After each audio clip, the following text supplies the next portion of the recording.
When angels fall from the sky. The morning sky above Denver blazed with unnatural light as something impossible descended through Earth's atmosphere. Air traffic controllers watched their screens in confusion as the object moved with perfect control, slowing gracefully until it hovered just above the city's outskirts. It wasn't metal or ceramic like human spacecraft. Instead, it seemed to be made of living crystal, shifting colors from deep blue to brilliant white as it settled onto the designated landing pad at Peterson Space Force Base. President Elena Vasquez stood in the Situation Room beneath the White House, surrounded by her top military advisors and scientists. The secure video feed showed the alien craft up close for the first time in human history. The ship's surface rippled like water, but held its form like the hardest diamond. Strange symbols pulsed with inner light along its hull. "Madam President," said Admiral Marcus Stone, his weathered face grim with concern. "The object has been broadcasting the same message in 17 different Earth languages for the past 6 hours. They're requesting immediate diplomatic contact with our highest leadership." Dr. Amara Okafor, Earth's leading xenobiologist, leaned forward from her position at the analysis station. "The mathematical precision of their translation protocols is extraordinary. They've somehow decoded our languages, our cultural references, even our diplomatic customs. This level of intelligence gathering suggests they've been observing us for quite some time." The main screen flickered, and a new image appeared. The being that materialized was unlike anything from Earth's wildest science fiction. Standing nearly 8 feet tall, the creature appeared to be composed of living crystal formations. Its body was translucent blue-white, with veins of golden light running throughout its structure like a circulatory system made of pure energy. Where a human would have eyes, 2 bright points of concentrated light regarded the camera with unmistakable intelligence and desperation. "People of Earth," the being spoke, its voice resonating with harmonics that seemed to bypass the ears and speak directly to the soul. "I am Ambassador Keth Aaron of the Zerathi Crystalline Collective. I come to you not as a conqueror or explorer, but as a desperate refugee seeking aid for my dying people." The translation was perfect, carrying emotional undertones that software couldn't replicate. This wasn't just communication, it was a plea from one sapient species to another. The ambassador's form flickered slightly, and areas of his crystalline body showed visible cracks and dark patches. "Our homeworld, Crystallis Prime, lies under siege by an ancient evil we call the Voidborn Swarm. For 300 of your years, we have maintained peace across 17 star systems. We are builders, artists, and philosophers. We create beauty from raw matter and bring harmony where there was chaos. But we are not warriors." The image shifted, showing holographic displays of the Zerathi homeworld. Crystallis Prime was breathtaking, a planet where massive crystal formations reached toward twin suns, their surfaces reflecting light in patterns that created natural symphonies of color. Cities grew like gardens from the living crystal, architecture that blended so perfectly with nature that it was impossible to tell where engineering ended and art began. "The Voidborn care nothing for beauty or life," Keth Aaron continued, his light dimming with grief. "They consume worlds, drain them of all energy, and leave behind empty husks floating in space. They have already devoured 4 of our outer colonies, our defensive fleets, designed for exploration and peaceful contact, offer little resistance to their hunger." Admiral Stone exchanged glances with Captain Sarah Chen, the youngest officer ever promoted to command Earth's experimental deep space reconnaissance division. Chen had spent the last 5 years developing theoretical combat strategies for scenarios exactly like this one, though she never expected to use them. "Why come to us?" President Vasquez asked through the communication channel. "Surely there are more advanced civilizations in the galaxy who could provide better assistance." The ambassador's form seemed to solidify slightly, and when he spoke, there was something like hope in his harmonic voice. "We have studied many species across the galaxy, President Vasquez. Most advanced civilizations have forgotten war. They have evolved beyond conflict, beyond the need for violence. They are wise and peaceful. but they cannot help us fight." He paused, and the golden light in his body pulsed more rapidly. "But humanity is different. You have never stopped fighting. Your history is written in struggle and survival. Where others see chaos and violence, we see adaptation and strength. You are the only species we have encountered that might understand what it means to fight for survival against impossible odds." The Situation Room fell silent. Everyone present understood the weight of what was being asked. This wasn't just first contact, it was a request for humanity to enter an interstellar war. Dr. Okafor broke the silence. "Ambassador, what can you tell us about your enemy? What are we facing?" The holographic display changed, showing something that made several officers step back instinctively. The Voidborn were creatures of nightmare beings of pure entropy given form. They appeared as writhing masses of darkness shot through with veins of sickly purple energy. Some were as small as fighter jets, others dwarfed entire battleships. They moved through space like schools of predatory fish, consuming everything in their path. "They reproduce by consuming energy," Kath Aaron explained. "Every planet they drain creates more of their kind. They feel no pain, know no fear, and cannot be reasoned with. Our crystal technology, designed for creation and harmony, barely scratches their hulls." Captain Chen stepped forward, her tactical mind already working. "What's their fleet composition? How do they coordinate attacks? Do they have any technological weaknesses we could exploit?" "They attack in waves," the ambassador replied, seemingly impressed by the directness of her questions. "Smaller scouts probe defenses, followed by larger harvesters that drain planetary energy, and finally the massive void lords that coordinate the swarm's movements. They communicate through some form of quantum entanglement we cannot disrupt." Admiral Stone nodded grimly. "And your own capabilities? What resources could you contribute to a joint defense?" Kath Aaron's crystalline form brightened slightly. "Our technology exceeds yours in many areas. We can manipulate matter at the molecular level, create energy shields that could protect entire fleets, and our faster-than-light travel is instantaneous across vast distances. What we lack is the knowledge of how to use these tools for war." The meeting continued for hours, with Earth's military leaders and scientists asking detailed questions about Zerathi technology, Voidborn tactics, and the strategic situation. Throughout it all, Ambassador Kath Aaron answered with the patience of someone who understood he was asking for an enormous commitment from a species he had just met. Finally, President Vasquez called for a recess.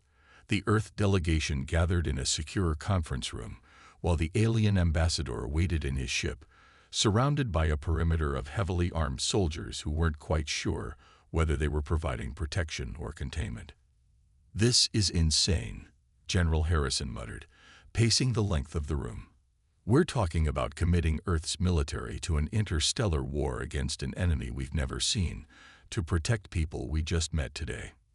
It's also an opportunity," Captain Chen countered, her voice steady and analytical. "Everything they've shown us suggests their technology is centuries ahead of ours. A partnership could advance human capabilities by millennia." Dr. Okafor pulled up her preliminary analysis on the room's main screen. The biological and technological data they shared checks out. Their cellular structure, their energy manipulation technology, even their faster-than-light travel all follow theoretical models we've predicted but never achieved. I believe they're telling the truth about both their capabilities and their threat." Admiral Stone stood at the head of the table, his expression thoughtful. "The strategic implications are staggering. If we help them and succeed, humanity becomes part of a galactic community with access to unimaginable technology. If we refuse and they fall, we face this void-born swarm alone in 15 or 20 years with only our current technology." President Vasquez looked around the room at her advisors. "What are our actual capabilities? Can we even make a difference in this kind of conflict?" Captain Chen activated a classified presentation that most people in the room had never seen. "Madam President, with your permission, I'd like to brief everyone on Project Deep Shield." The president nodded, and Chen began revealing humanity's best-kept secret.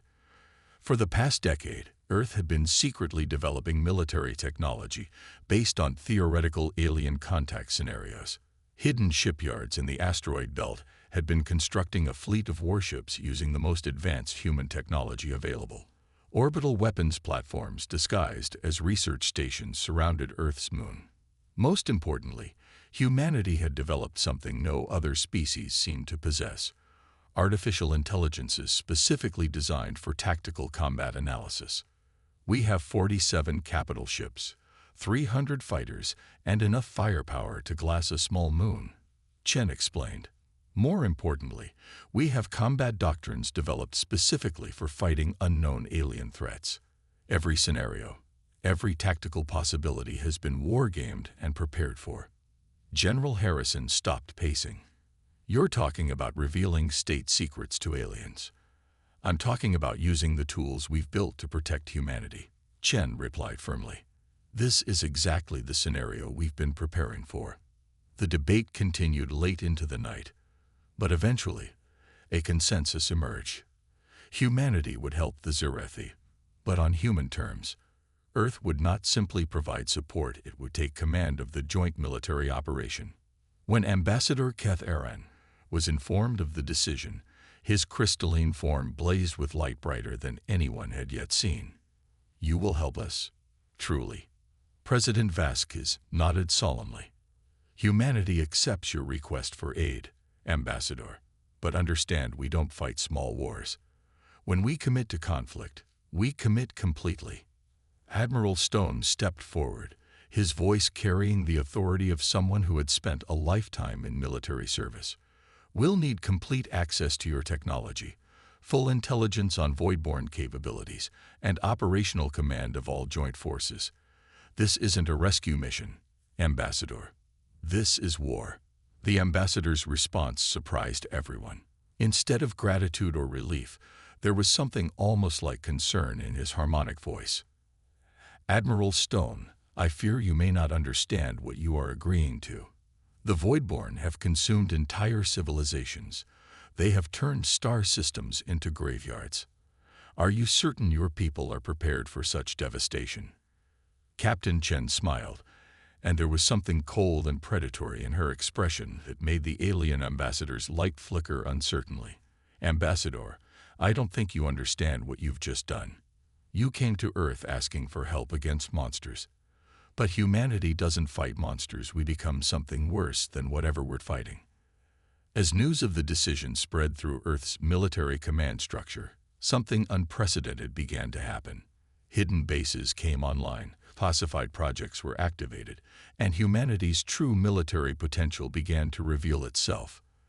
The ambassador had expected to find primitive allies who might provide marginal assistance. Instead, he had awakened something that had been waiting in the darkness between the stars for exactly this moment: humanity's capacity for total war. When the prey becomes the predator. 3 weeks after first contact, Ambassador Keth Aran stood in the command center of Luna Station, humanity's secret military headquarters hidden beneath the surface of Earth's moon. What he witnessed there challenged everything the Zerethi understood about warfare, strategy, and the nature of civilization itself. The vast chamber hummed with activity as thousands of human technicians, officers, and scientists worked with desperate efficiency. Holographic displays showed real-time intelligence from across the galaxy, tactical projections, and something that made the ambassador's crystalline form flicker with unease: detailed plans for the complete annihilation of the Voidborn swarm. "Your people move with remarkable speed," Keth Aran observed to Admiral Stone, who stood at the central command platform coordinating the massive mobilization effort. Stone nodded without looking away from his displays. "Ambassador, in human history, those who hesitated when facing existential threats didn't survive to pass on their genes. We learned a long time ago that when something wants to kill you, you don't negotiate, you kill it first, harder, and more completely than it ever imagined possible." Captain Sarah Chen approached them, carrying a data tablet that glowed with classified information. Her expression was grim but determined. "Admiral, the integration of Zerathi crystal technology with our AI tactical systems is complete. The results exceed all projections." She activated a holographic display that showed a sleek warship unlike anything either species had built alone. The vessel combined human weapons technology with Zerathi energy manipulation, creating something that was more than the sum of its parts. The ship's hull was embedded with living crystal that could adapt its configuration in real time, while human-designed artificial intelligences coordinated targeting systems that could track thousands of targets simultaneously. "The prototype Fusion-class destroyer is ready for combat trials," Chen continued. "But Admiral, we need to discuss the psychological impact reports from the Zerathi liaison teams." Catharin's internal light dimmed slightly. "Your military preparations have been unsettling to my people. We have never witnessed such rapid and comprehensive preparation for violence." What the ambassador couldn't quite explain was how humanity's approach to war differed from anything in Zerathi experience, where his people saw conflict as a tragic necessity to be ended as quickly as possible with minimal casualties. Humans seemed to view war as a complex problem requiring total commitment and absolute victory. Dr. Amara Okafor joined the group, her tablet showing psychological evaluation data. "The cultural integration challenges are significant. Zerathi military philosophy focuses on defensive actions and minimal force.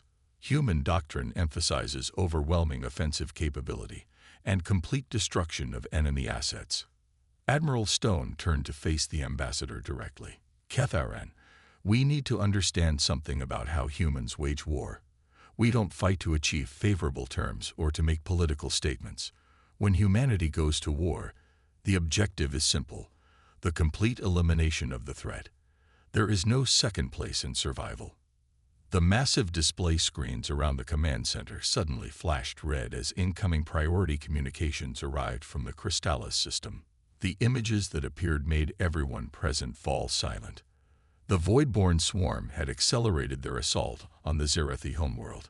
Massive dark shapes moved through space around the beautiful crystal planet, draining energy from its surface as millions of Zerathi civilians flood to underground shelters. High Crystallarch Velthera, the leader of the Zerathi people, appeared on the main communication channel. Her crystalline form was cracked and dim, showing the stress of leading her people through their darkest hour. "Ambassador Catharan, our outer defenses have fallen. The Voidborn will begin the final harvesting phase within 6 standard cycles. If human assistance is coming, it must be now." Admiral Stone stepped forward, his voice carrying absolute authority. "Crystallarch Velthera, this is Admiral Marcus Stone of the Human Defense Coalition. Our combined fleet will arrive in your system within 72 hours. Maintain defensive positions and keep your people in shelter. Humanity is coming." The Zerathi leader's form brightened slightly with hope, but her harmonic voice carried uncertainty. "Admiral, our scouts report the swarm has grown beyond our worst projections. Over 10,000 individual Voidborn entities surround our world, including 12 Void Lords. No force in galactic history has ever faced such numbers and survived." Captain Chen exchanged a look with Admiral Stone, and both humans smiled with an expression that made Ambassador Catharan's light flicker nervously. There was something predatory in their faces, something that spoke of a species that had evolved not as prey, but as apex predators. "Crystallarch," Stone replied calmly, "you're about to learn why humanity has never been conquered by any force in our history. Numbers don't frighten us, they just make the target bigger." The next 72 hours transformed human space into a hive of military activity, unlike anything the galaxy had ever witnessed. Every hidden shipyard, every classified project, every theoretical weapon system that had been developed in secret came online simultaneously. The ambassador watched in awe and growing concern as humanity revealed the true extent of their military preparation. Captain Chen led the briefing for the joint human Zerathi fleet commanders, her presentation revealing tactical concepts that challenged fundamental assumptions about space warfare. The Voidborn fight like a swarm because they've never encountered coordinated resistance. They overwhelm through numbers and brute force. But they have critical weaknesses we can exploit. A holographic tactical display showed the Crystallis system with the Voidborn swarm surrounding the planet like a dark cloud. Chen manipulated the image, highlighting specific formations and movement patterns. First weakness: they coordinate through quantum entanglement between Void Lords. Eliminate the Lords, and the smaller entities lose tactical coherence. Second weakness: they consume energy to reproduce, which means they're always looking for the biggest energy signature to target. Commander Jake Morrison, leader of Earth's Special Forces Division, stepped forward, which is why we're going to give them exactly what they want: the biggest, brightest energy signature they've ever seen. The plan that emerged was audacious beyond anything attempted in galactic history. Humanity would arrive in the Crystallis system with a fleet designed not to hide from the Voidborn, but to attract their attention. Every ship would broadcast maximum energy signatures, creating an irresistible target for the swarm. When the Voidborn moved to attack, they would discover that humanity's approach to warfare was unlike anything they had encountered. The Voidborn have consumed civilizations for millennia, Admiral Stone explained to the assembled fleet commanders. But they've never faced a species that learned to fight by fighting each other for thousands of years. They're about to discover what happens when predators meet something that evolved to be better at killing than they are. The combined human-Zerathi fleet that emerged from faster-than-light travel at the edge of the Crystallis system was magnificent and terrifying. 120 vessels of war, combining the best of both species' technology, configured for one purpose: the complete annihilation of the Voidborn swarm. At the fleet's center flew the HECS Retribution, the first fusion-class battleship ever constructed. Its hull gleamed with embedded Zerathi crystal technology, while human-designed weapon systems charged with barely contained energy. Captain Chen stood on its bridge, surrounded by both human and Zerathi officers working in perfect coordination. "All ships, this is Admiral Stone," came the voice over fleet communications. "Today we make first contact with an enemy that has never known defeat. They think they're hunting prey. It's time to show them what happens when the prey evolves fangs." The Voidborn response was immediate and overwhelming. Thousands of dark shapes detached from the planet's surface, moving toward the human fleet with predatory hunger. They had never encountered energy signatures this bright, this concentrated, this tempting. "Voidborn swarm approaching from multiple vectors," reported Lieutenant Commander Park from the tactical station. "Estimated 12,000 individual entities, including confirmed Void Lords." Captain Chen watched the approaching darkness with calm analysis. "All ships, execute Battle Plan Omega. Show them how humans hunt." What happened next rewrote galactic understanding of warfare forever. Instead of fighting defensively like every other species the Voidborn had encountered, the human fleet immediately went on the offensive. Ships scattered in seemingly random directions, but each movement was precisely calculated by artificial intelligences that could process tactical data faster than any organic mind. The Voidborn found themselves facing an enemy that didn't just fight back, it anticipated their movements, exploited their weaknesses, and struck with overwhelming force at exactly the right moment. Human weapons, enhanced with Zerathi energy manipulation, cut through void spawn like light through darkness. Commander Morrison's Special Forces units, equipped with personal shields and weapon systems that would have seemed impossible weeks earlier, boarded and destroyed 3 Void Lords in direct assault. The loss of command entities sent chaos through the swarm's ranks. "Voidborn formations are losing coherence," Dr. Okafor reported from her analysis station. "Their quantum coordination is breaking down without the Lord-class entities." Admiral Stone's voice carried grim satisfaction over the fleet communications. "All ships, execute Phase 2. Let's show them what extinction looks like." The battle raged for 18 hours, but its outcome was never in doubt. When the last Voidborn entity was destroyed, floating as lifeless debris in the space around Crystallis Prime, Something fundamental had changed in the galaxy's balance of power. On the surface of the crystal planet, millions of Zerathi emerged from their shelters to see human warships in orbit where the dark swarm had been. The beings of living crystal looked up at their human allies with a mixture of gratitude, awe, and something approaching fear. Ambassador Catharin stood with Admiral Stone on the observation deck of the Retribution, looking down at the beautiful world they had saved. "Your species fights unlike anything we have ever witnessed," the ambassador said quietly. "The Voidborn had never been defeated. How did you know you could win?" Admiral Stone's expression was thoughtful as he watched human and Zerathi ships working together to clear debris from the battle. "We didn't know we could win, Ambassador. But we knew something more important. We knew we couldn't afford to lose." Within days of the victory at Crystallis Prime, representatives from dozens of galactic civilizations arrived to witness humanity's emergence as a military power.